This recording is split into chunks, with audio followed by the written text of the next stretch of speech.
Welcome back to Artist Tuesdays. Today, I'm going to talk with Paul Dunlap about how he makes his segmented bowls. They are so beautiful. I bought one. My name is Paul Dunlap, and I am with High Ridge Woodworking of Deep Gap, and we have a shop in Deep Gap, North Carolina. It's just outside of Boone.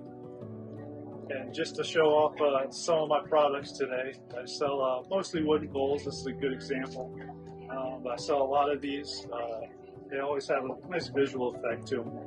But that's what we're out here doing today. So for these here, it kind of takes a little while to do, but I start with gluing strips of wood together in pattern. Once I get that glued together, I'll turn sideways and I'll run through my bandsaw, so I'll get these really thin panels. And those panels, I'll cut out concentric rings. For a small one like this, I'll get 2 rings per panel.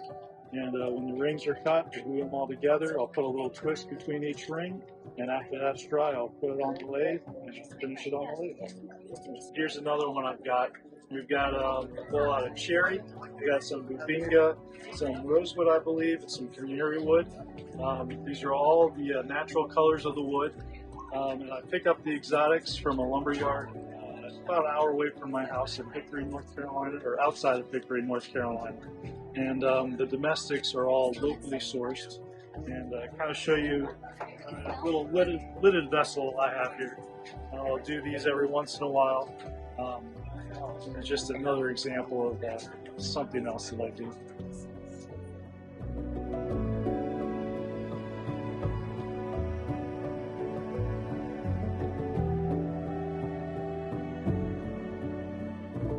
And one of the woods I use a lot of is purple heart, and it's got this really nice purple color. Unfortunately, a lot of the tropicals do fade with time, so that color will wash out a little bit.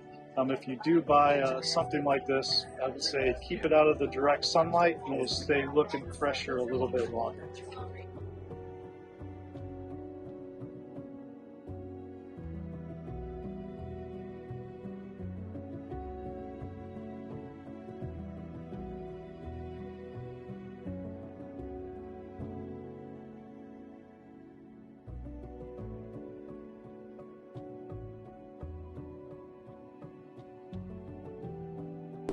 Thanks for watching. If you're interested in seeing more Artist Tuesdays, subscribe and hit the bell button for notifications.